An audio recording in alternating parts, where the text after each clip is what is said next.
Olá pessoal, eu sou Antônio Sá, estamos aqui para bater um papo bem bacana com Rafael Castro, gestor comercial da Rede São Paulo. Hoje é um dia que a gente vai falar sobre marcas próprias, um tema que você conhece muito, trabalha com elas.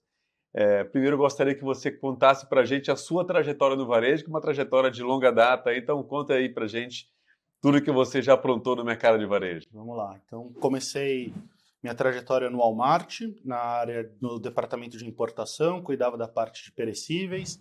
Daí depois fui para o Sam's, para a área comercial. Depois fui para Angelone, em Santa Catarina, para o Presunic, no Rio de Janeiro. Depois vim para São Paulo, no Cencosud, e daí cuidava de todas as bandeiras, né? Daí eu brinco, eu decidi aprender geografia na prática. E depois, quando eu descobri que as aeromoças sabiam o meu nome de cor, já sabia o jeito que eu gostava do café, eu falei assim, putz, preciso sossegar um pouquinho. Então, daí que eu comecei na Rede São Paulo em 2018, e aí estou aqui desde então, muito feliz com esse desafio que é lidar aí com 7 associados diferentes e dentro do meu guarda-chuva está a parte das marcas próprias. Bom, agora as aeromoças, agora que a gente conhece são os pedágios, né? Que você roda São Paulo inteiro agora para visitar as redes. Tem isso também. Uma volta fica em torno de 2.000 quilômetros, né, para visitar todos eles. É uma volta gostosa. E você passou por grandes redes, redes que são referências e também são grandes protagonistas no mundo de marcas próprias. Então, as marcas próprias sempre estiveram muito perto de você, não foi, Rafael? Sim, sempre. Desde a época do Sam's, né, quando efetivamente era o responsável pela decisão comercial de ter ou não ter marca própria, que produto ter, como ele ia se posicionar ou não, e depois em áreas em empresas onde a marca própria não tinha tanto isso, era uma coisa muito menos profissional, que não estava no DNA da companhia, pelo menos naquele momento, e em outras que tinha vontade, mas ainda não estava focando mesmo naquilo, né, no assunto. Entendo que marca própria é uma decisão do board da companhia e que você precisa criar uma cultura sobre isso, né? Você precisa descer isso para todos os níveis, né? Então, é uma decisão importante, acho que tem que ser tomada e mais importante que tomar a decisão, ser uma vontade de executar isso, né? Fazer com que isso cascateie para todos os times. Bom, você já deu uma baita dica aí que para fazer acontecer tem que começar lá por cima e isso tem que passar a permear toda a estrutura do varejo e chegar em todos da companhia. Você é o gestor comercial da Rede São Paulo, é uma associação, acho que talvez as pessoas não conheçam bem, são 7 grandes associados, grandes redes de supermercados que se juntam. Conta um pouco para a gente. A gente vai falar agora sobre estratégia de marcas próprias na Rede São Paulo, mas acho que é legal você conhecer um pouco mais sobre a associação. E depois, quando se fala em estratégia, se fala muito de uma visão importante para o negócio e uma visão de longo prazo, né? Então, conta um pouco para a gente sobre a Rede São Paulo e depois como é que aterriza para uma associação a estratégia de marcas próprias. Tá. A Rede São Paulo é uma associação que hoje é composta por 7 redes independentes, né? Hoje nós somos formados pelo Chibata, que fica na região do Vale do Paraíba, pelo Irmãos Lopes, que fica na Grande São Paulo, na região de Guarulhos, pelo Pague Menos, que fica na região de Campinas, Serve na região de Jaú, Confiança na região de Bauru, Proença na região de São José do Rio Preto, para cima, para o oeste, e o Comper, que é a bandeira de varejo do Grupo Pereira, que fica no Centro-Oeste, no Mato Grosso do Sul e Distrito Federal. No final, a gente fechou 2023, ou melhor, começamos 2024 com 205 lojas e um faturamento aí juntos, né, de quase 16 bilhões e meio de reais. Então, isso, como grupo, nos coloca numa posição importante no ranking da Abras, né? E aí, complementando essa pergunta, como que fazer isso funcionar? Conseguir criar uma estratégia em conjunto para todos eles, uma vez que cada um atende um público específico, cada um tem sua regionalidade, todos eles são players regionais, né? E aí fazer isso dar certo, no final do dia é o grande desafio, porque não depende mais só do produto, do custo, do preço de venda, mas criar uma estratégia em conjunto para que eles se vejam como grupo e pertencentes ao projeto. Então, essa no final do dia, é o grande desafio de fazer a união permanecer, né? Para que o ganho coletivo seja maior que o ganho individual. 16 bi é bastante coisa, né? Sabendo que marcas próprias é um tema de volume para o fornecedor, e aí ele, ao invés de fazer 7 marcas diferentes, ele faz uma única que já serve para todas as 6 empresas. É exatamente isso. A nossa marca ela é transversal, as nossas, né? A gente tem umas 4 ou 5 marcas que são transversais para todos os nossos associados, todos eles podem usar as marcas, cadastrar ou não, e usar elas dentro das estratégias que cada um tem de atuação nas suas regiões. Talvez o público não saiba, mas a gente tem muitas associações no Brasil, não é? E talvez além do grande faturamento, tem também o privilégio de estar bem concentrado em São Paulo, né?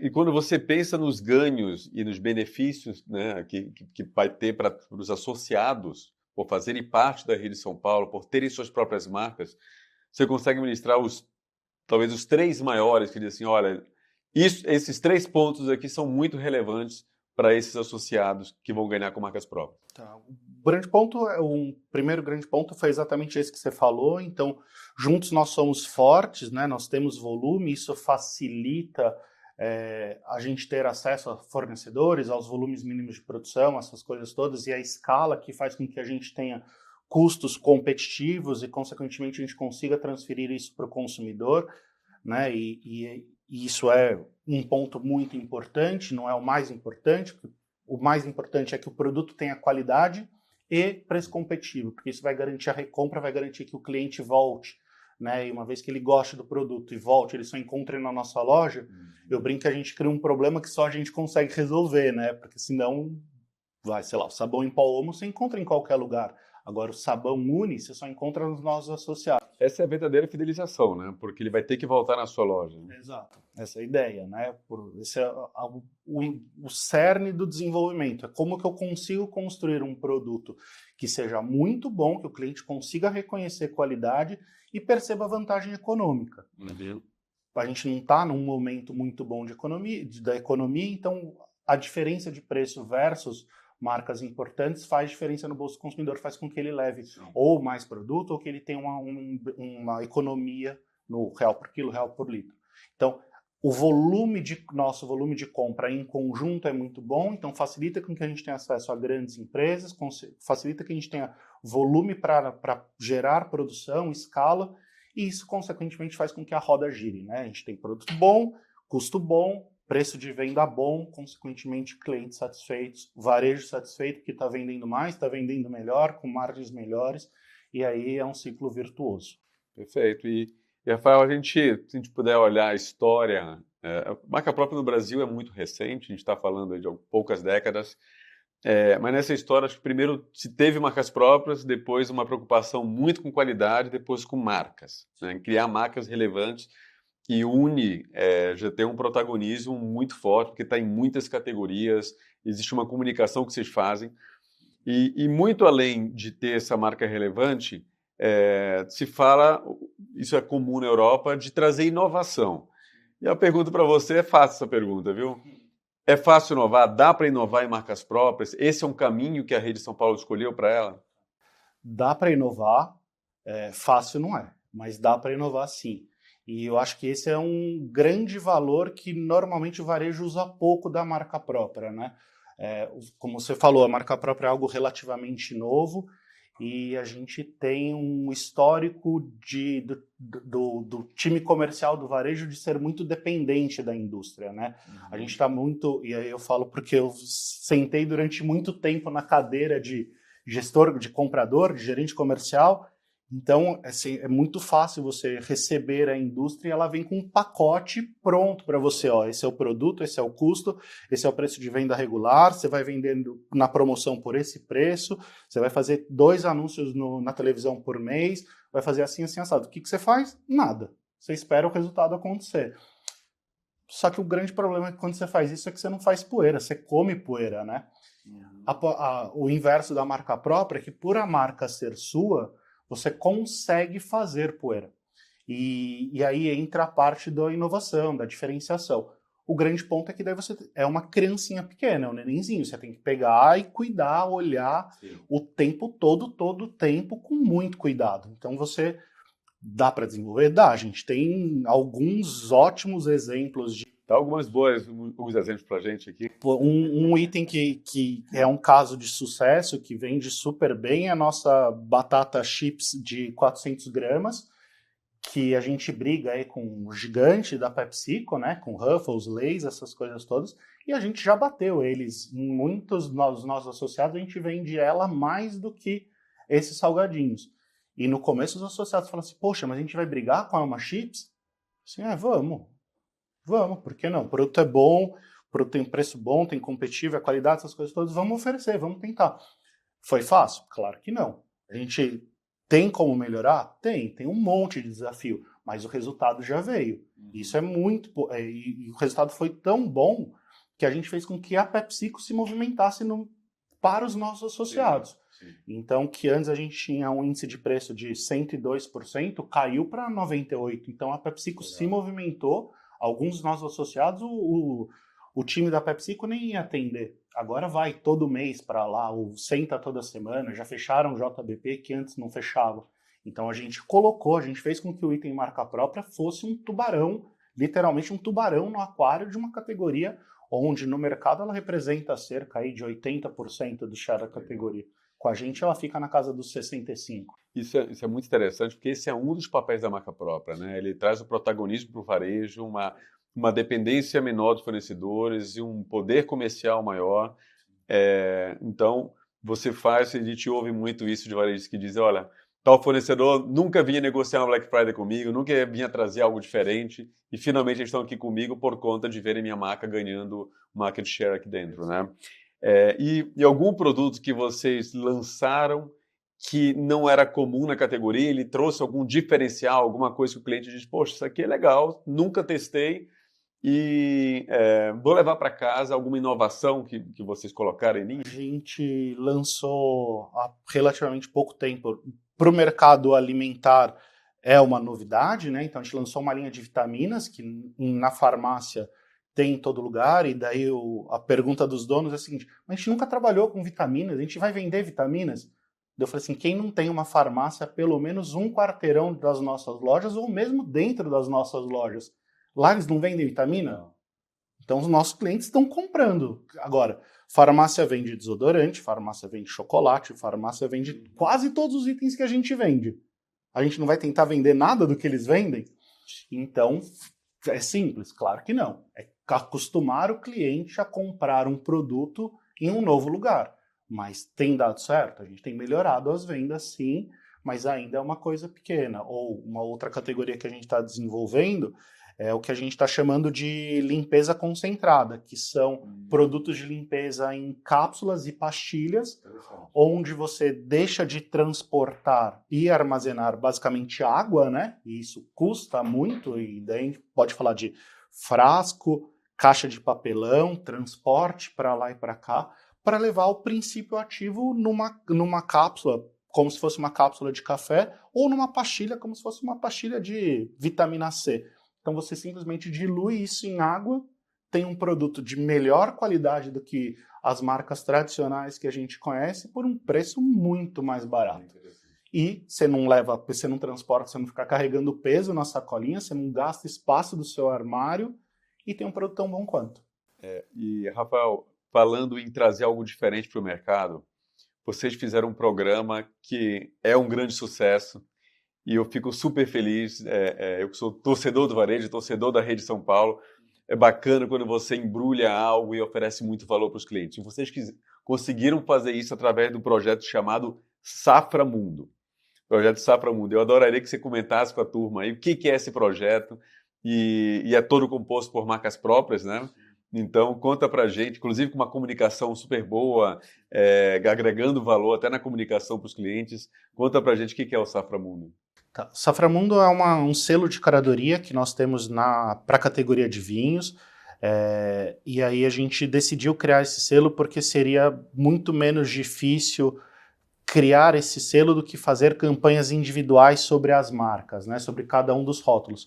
E aí, para que isso fizesse sentido e fosse realmente um selo que transmitisse para o consumidor a escolha certa, que é o nosso norte, né, que pode pegar qualquer vinho da seleção Saframundo que você não vai errar, ele passa por um crivo bem importante. Então nós temos uma enóloga, todos os 7 compradores da categoria participam e quem tem sommelier, enólogo na sua rede participa também. Então a gente faz teste às cegas, todo mundo bebe os vinhos com eles tampados, são classificados por categoria, faixa de preço, tipo de vinho, e aí todo mundo vota. Só depois que todo mundo votou, abre e aí ranqueia os vinhos, e aí sim, se o vinho é bem avaliado, está dentro da proposta, cabe dentro do sortimento, ele pode receber o selo Saframundo. Então, independente do país, independente da faixa de preço, se você pegar um vinho com o selo Saframundo, tenha certeza que você vai fazer a escolha certa, é um produto de excepcional custo-benefício.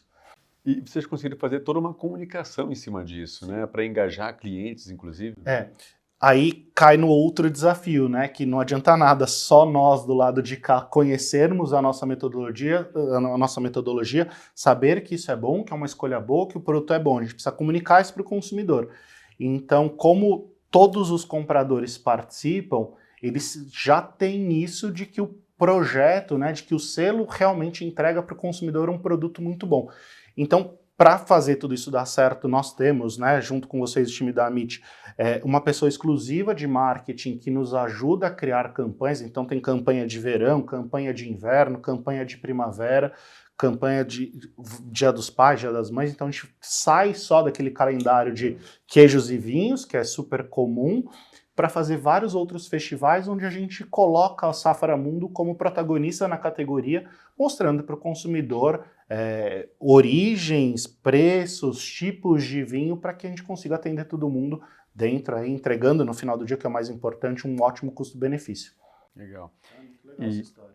Sim, sem dúvida. Acho que é uma inspiração e é sair do convencional, né? Que é vinho e preço na ponta, e aí você fica também muito dependente só de grandes marcas que muitas vezes não tem o nível de qualidade daqueles vinhos que você já tem, que os rótulos próprios, né, dentro do programa de Saframundo. A gente tem rótulos, por exemplo, por um vinho, se não me engano, o vinho português que mais vende é o Casal Garcia. O nosso vinho equivalente vende muito mais do que ele, custando muito menos. Foi de um dia para o outro? Claro que não.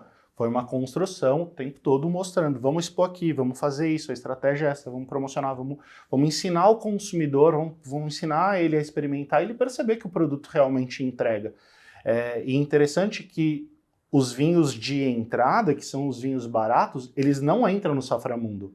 A gente tem vinhos com preços de entrada, com preços bem agressivos, mas eles não entram como Saframundo. A proposta deles é ser vinho de entrada, mas aí não cabe como Saframundo. Saframundo é outra proposta, é um selo que garante o melhor custo-benefício independente da faixa de preço. Rótulos seletos. Né? Rótulos seletos, exatamente.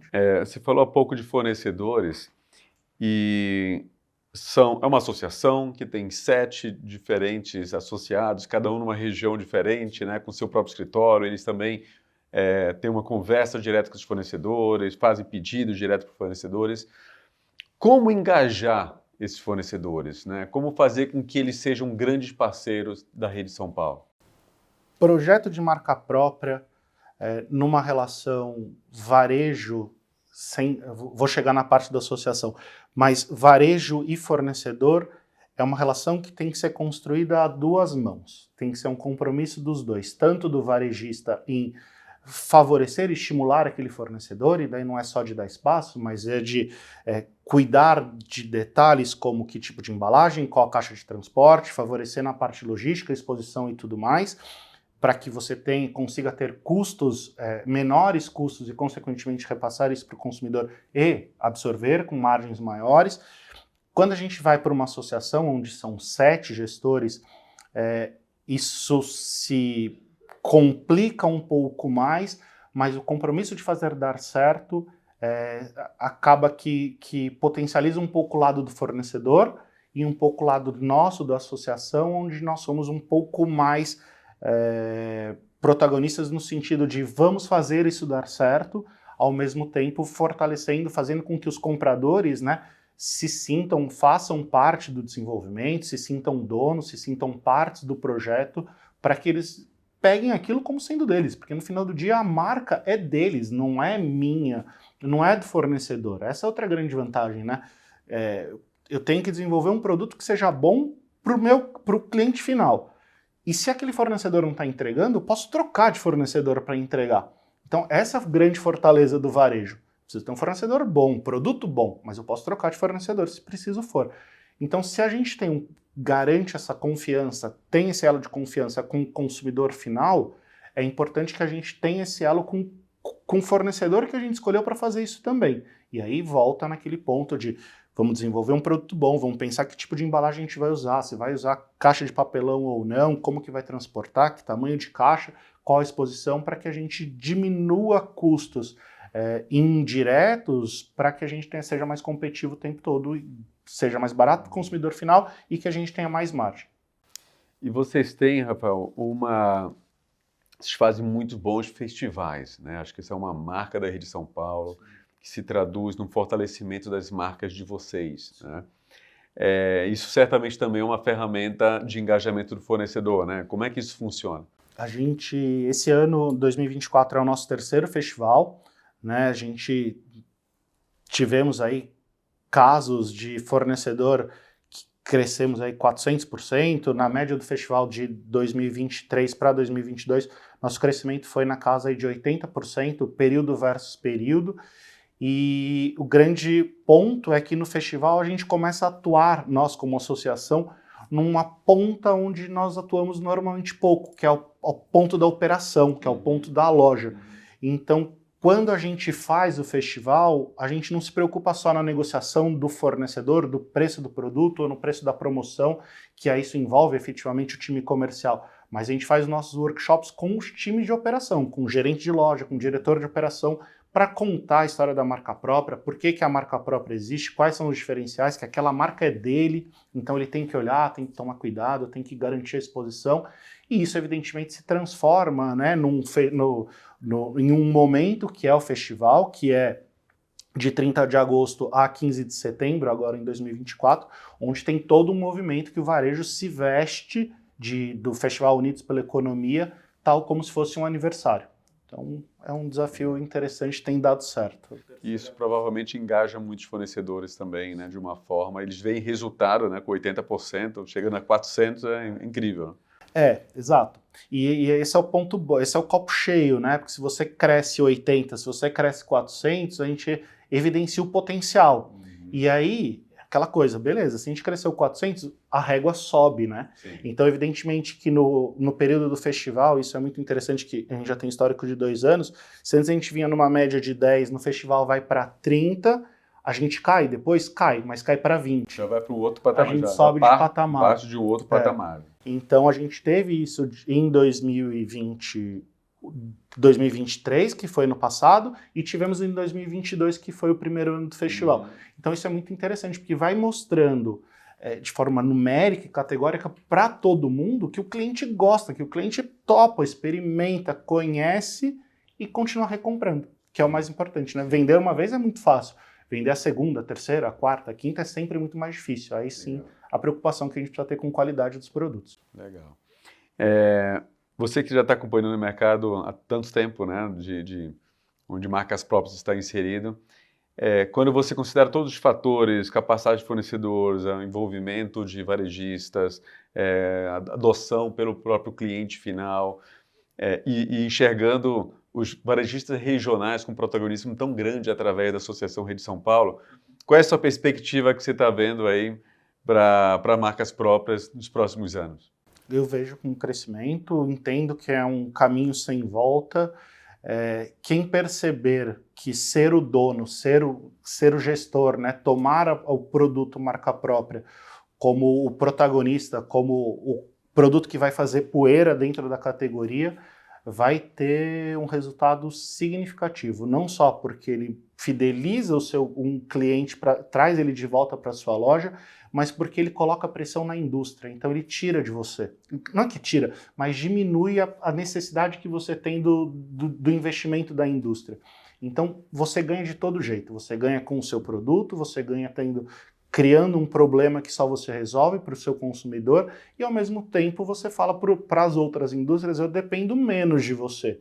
Então, se você precisa de mim, o peso da balança muda. Então, evidencia a força do varejo, ainda mais nos players regionais. Então, eu vejo um caminho sem volta. Quem conseguir se aproveitar disso, perceber isso e executar com vontade, vai ter ganhos significativos.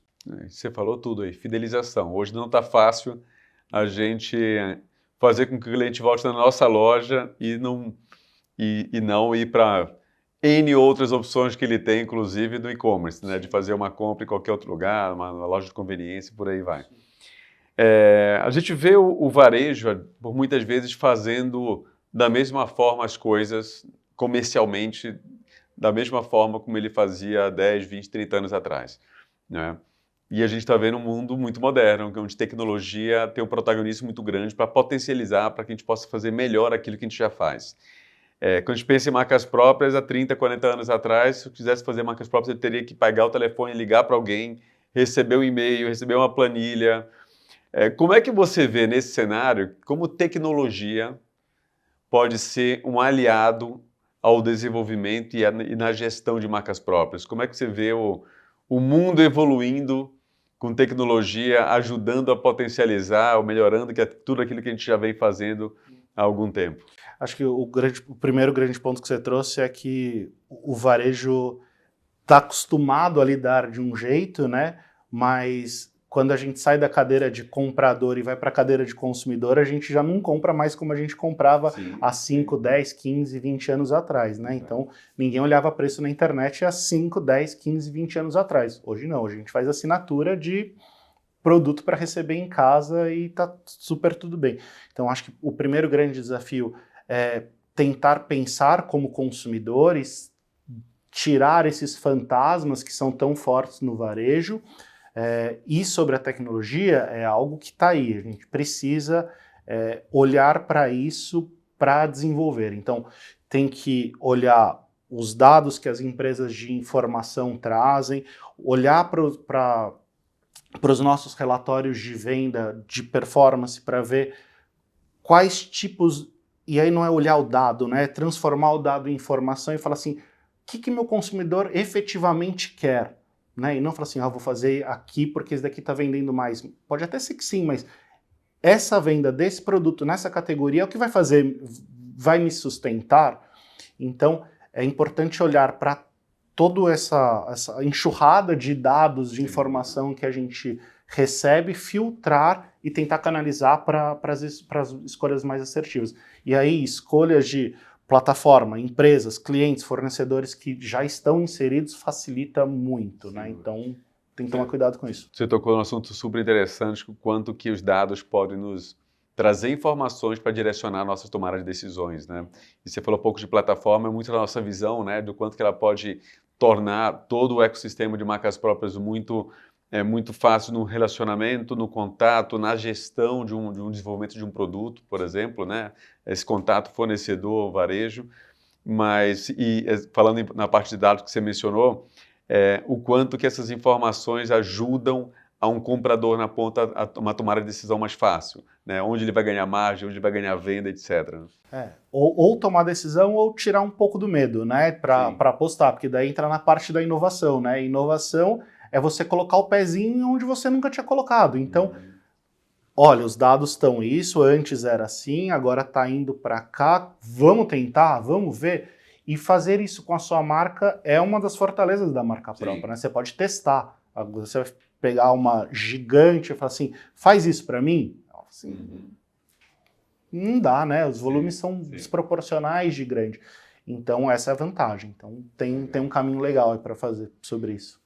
Rafael, a gente, também aproveitando da sua experiência, tem muita rede que quer começar a fazer marcas próprias, às vezes já tentou fazer lá fora, lá atrás, né? Já tentou, lançou um produto ou outro, normalmente a gente começa pelo arroz e feijão, né? Já lança ali, sempre vê um fornecedor já trazendo uma coisa meio pronta, olha, já está aqui a tua marca, está pronta, e acha que colocar um rótulo ali é suficiente, né? Coloca meu meu rótulo aqui, já tem marca própria, né? Tá tudo certo, podemos seguir em frente. Com toda essa experiência que você acumulou, conta para gente, se você puder dar 2, 3, 4 sugestões para quem está começando, para aquele dono de rede, para aquele gestor do comercial que quer começar a fazer marcas próprias, que sugestão é essa que você daria para eles, para não errar, né? Porque o erro com marca própria ele dói mais até que com as outras marcas. Você acumula estoque, o relacionamento com o fornecedor, a tua marca que pode ter um impacto em relação junto ao consumidor final. Mas que dicas são essas que você daria para quem está te ouvindo agora, para começar bem, né, um projeto de marcas próprias?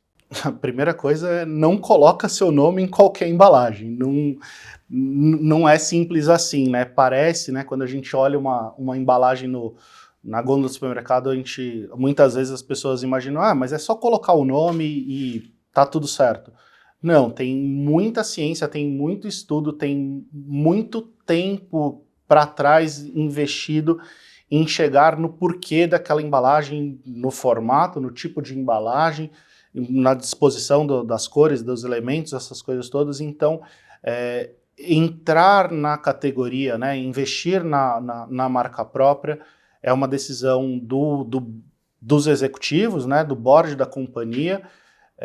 Então, não pode ser aquela coisa do voo de galinha. Então, tem que ser uma coisa planejada, uma coisa de vou fazer um produto, vou colocar aqui meu logo e vai dar certo. Não é assim. É uma coisa que, feliz ou infelizmente, leva algum tempo para lançar. Depois que lança, não é imediato o sucesso do produto, a menos que você venda muito barato, mas daí quebra a proposta de valor. Então você precisa se dedicar àquilo, né? Então é uma decisão estratégica, uma decisão de médio e longo prazo, que merece o investimento e a dedicação não só dos donos, né, dos executivos, mas dos diretores, dos gestores, dos compradores e de todo o resto da companhia. Segundo, o comum aí começar pelas commodities, né, começar pelo arroz, pelo sabão em pó. Nós na Rede São Paulo fizemos o caminho exatamente contrário, a gente lançou arroz agora, há pouco tempo, depois de 4, 5 anos com um projeto de marca própria. Temos o caso do vinho, que é uma categoria que normalmente não se tem marca própria. Então eu não sei dizer ou melhor, eu não me atrevo a dizer se tem certo ou errado, de que forma se começa. O importante é começar, o importante é olhar para uma categoria, evidentemente que aí olhando os dados, né, você pega as grandes empresas de informação, você tem categorias, eles conseguem te dar as categorias onde a marca própria tem uma penetração maior, ou um grau de aceitação dos consumidores maiores, um índice de rejeição menor. É menos difícil começar por aí, sem dúvida nenhuma. Mas mais importante do que por onde começar é vontade de começar e perseverança para continuar, porque não é simples, é um produto que é seu, então você não pode simplesmente vou tirar de linha, briguei com o fornecedor, não quero mais, retira isso da minha loja, nunca mais falo com você. Não, é sua responsabilidade, o produto é seu, o projeto é seu, então a principal dica é cuida, dá certo, mas dá trabalho, tem que cuidar.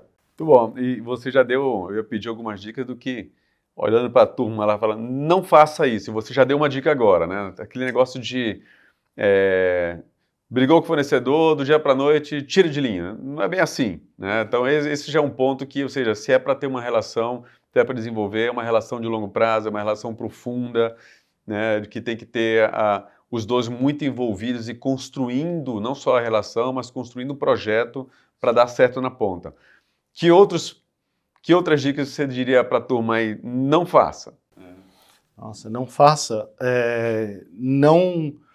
O básico, a parte interessante, vou falar uma frase que eu falo muito para os meus fornecedores já sabem, é que todo mundo nas primeiras reuniões sempre falam assim, né? Não, porque o negócio tem que ser bom para nós dois, falando da relação varejo e indústria. Eu falo assim, não, tá tudo errado. O negócio tem que ser bom para os três, tem que ser bom para o consumidor final, para o varejo e para a indústria, porque é ele que determina a velocidade que roda, né? Então, se o produto não for bom para ele, o que eu e a indústria estamos fazendo na mesa não significa de absolutamente nada. Então, o foco tem que ser no consumidor final. Tem que pensar, é isso que meu cliente precisa? É isso que meu cliente quer? Eu vou resolver um problema que ele tem?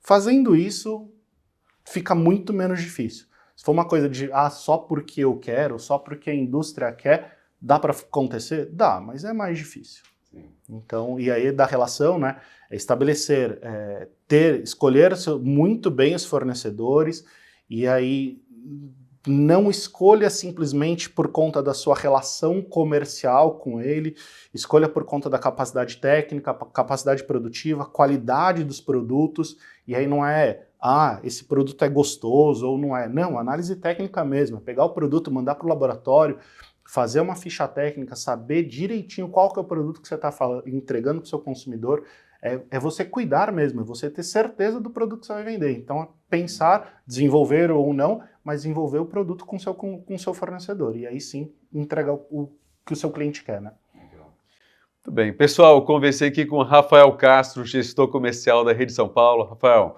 muito obrigado por estar aqui com a gente. Certamente foi dicas valiosas aí para a turma que está fazendo marcas próprias, quer fazer, inovações que vocês levaram para a rede. Parabéns pelo trabalho que vocês vêm construindo e obrigado por estar aqui com a gente. Obrigado, pessoal. Qualquer coisa, estamos aí. Obrigado.